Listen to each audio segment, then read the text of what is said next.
मछलीपुर समंदर के किनारे पर बसा हुआ एक बहुत बड़ा गांव है। वहाँ के लगभग सभी लोग मछली पकड़ने और बेचने का ही काम करते हैं। लेकिन वहीं पर रहने वाले रमेश को बिल्कुल भी मछली पकड़ना नहीं आता है। रमेश, मैं तुमसे कितनी बार कहा था कि मछली पकड़ना सीख लो, लेकिन तुमने एक बार भी मेरी बात नहीं सुनी। अब ना मेरी उतनी उम्र है, ना ताकत की मछली पकड़कर व्यापार कर सकूं। आप जानते हो ना कि मुझे मछली को पकड़ने से कितना डर लगता है।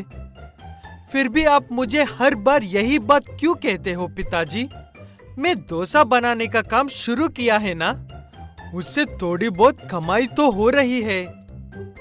तुम्हें अपने बाप का काम या नाम कुछ भी नहीं चाहिए ना।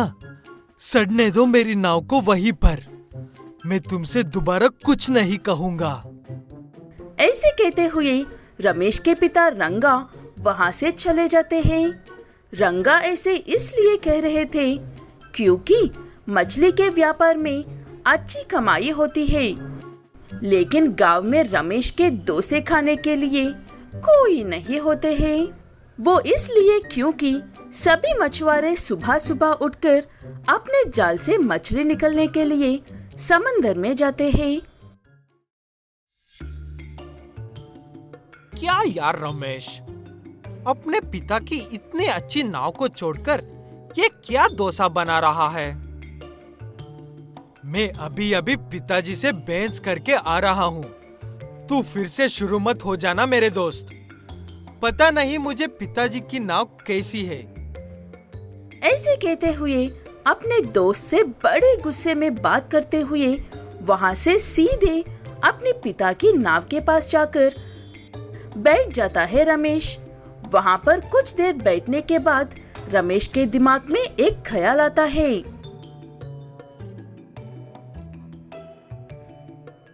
सारे लोग पानी में और पानी के आसपास होते हैं। मुझे मेरे डोसे बनाने वाला काम ही पसंद है और पिताजी चाहते हैं कि मैं उनकी नाव पर काम करूं। मुझे किसी तरह इस नाव को इस्तेमाल करके इस पर डोसे बेचने होंगे। ऐसे कहते हुए अगले दिन सुबह रमेश अपने पिता की नाव पर डोसे की दुकान लगाकर समंदर में और समंदर के किनारे पर मछुआरों को बेचने के लिए जाता है। गरम गरम डोसे ले लो, स्वादिष्ट डोसे, मसाला डोसा, ऑनियन डोसा, कच्चा डोसा, पक्का डोसा, मेरे पास सब है।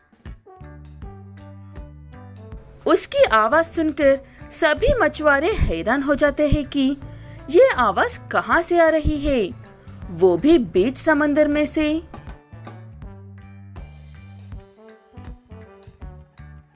अरे, ये तो रंगा का बेटा लगता है।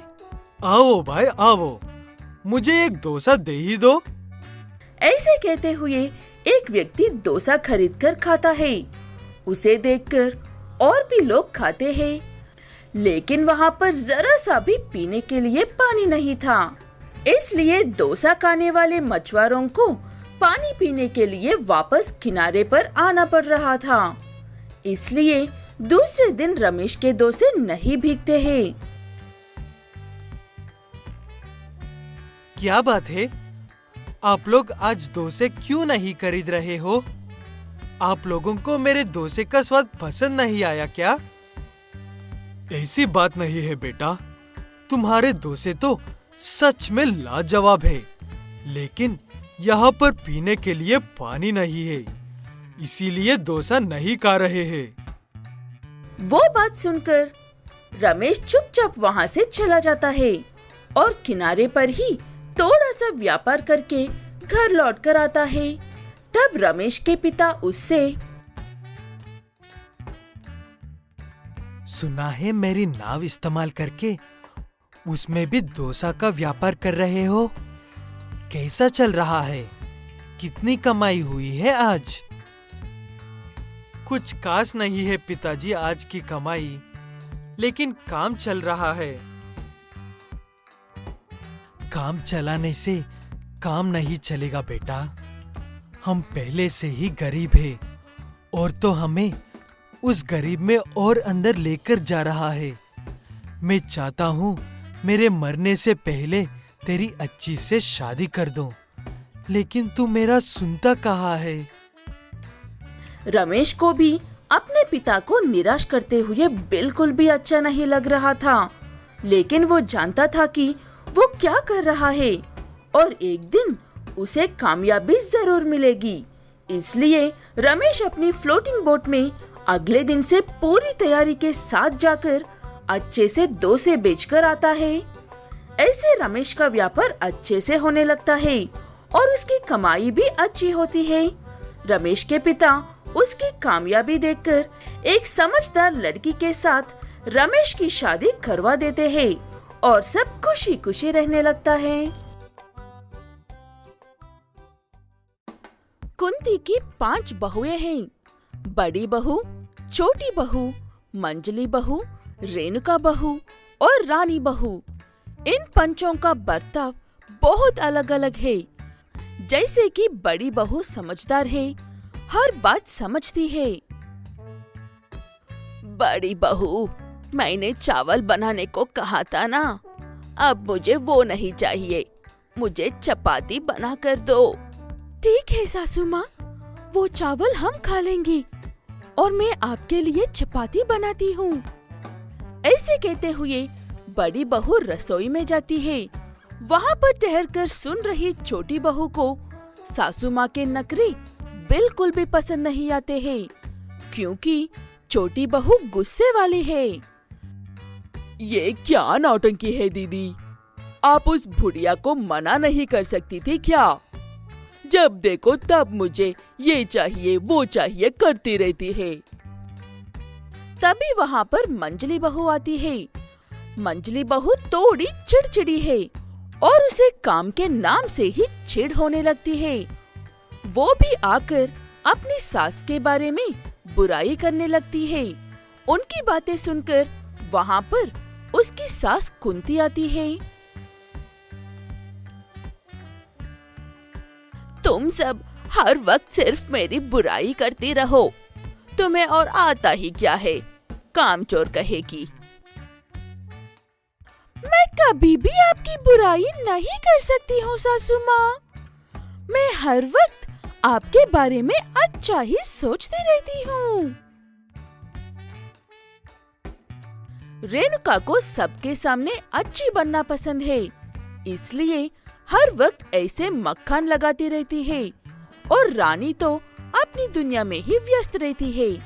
उसे किसी से भी मतलब नहीं है और कुंती चाहती है कि सब उसके आसपास रहकर सब उसका ख्याल रखते रहे। कुंती के 5 बेटे एक बहुत बड़ा फल का व्यापार करते हैं।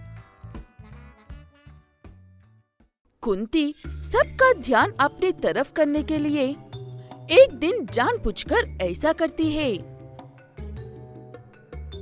बहुओं, मैं काफी दिनों से देख रही हूँ, तुम सब एक होकर अकेले में मेरी बुराई कर रही हो। मुझे ये बात बिल्कुल भी अच्छी नहीं लग रही है, इसलिए मैं तुम सबको अपने घर से निकाल रही हूँ। ऐसे कहते हुए कुंती सबको घर से निकाल देती है। जब शाम को 5 भाई घर आते हैं और उस वक्त उनकी पत्नियों घर पर नहीं होती है, इसलिए सब भाई अपनी माँ से उनकी पत्नियों के बारे में पूछते हैं।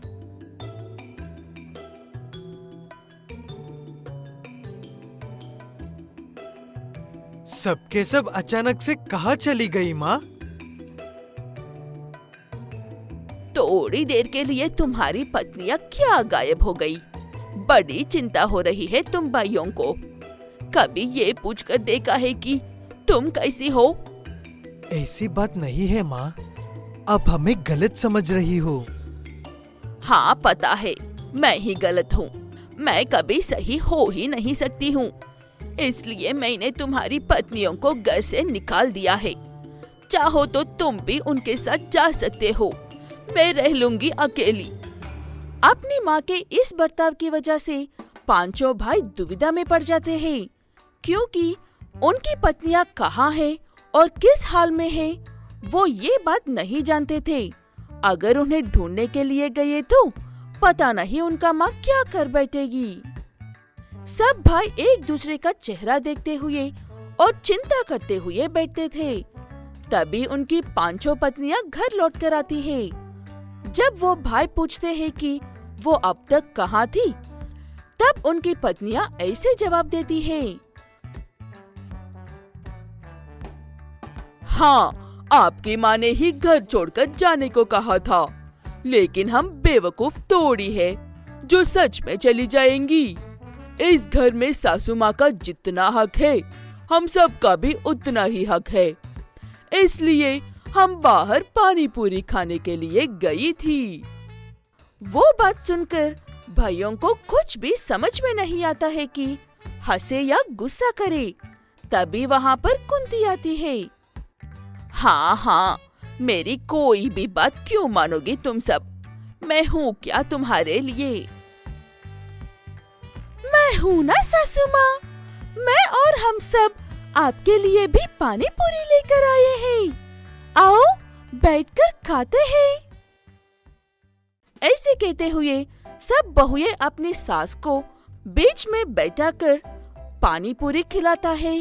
उसके बाद अपने पत्नियों को ये बात समझाती है कि उनकी माँ को सिर्फ सबका ध्यान चाहिए, तभी घर में शांति रहेगी। ऐसे ये बात सब समझ जाते हैं और कुंती अपनी बहुओं के साथ अच्छे से रहने लगती है।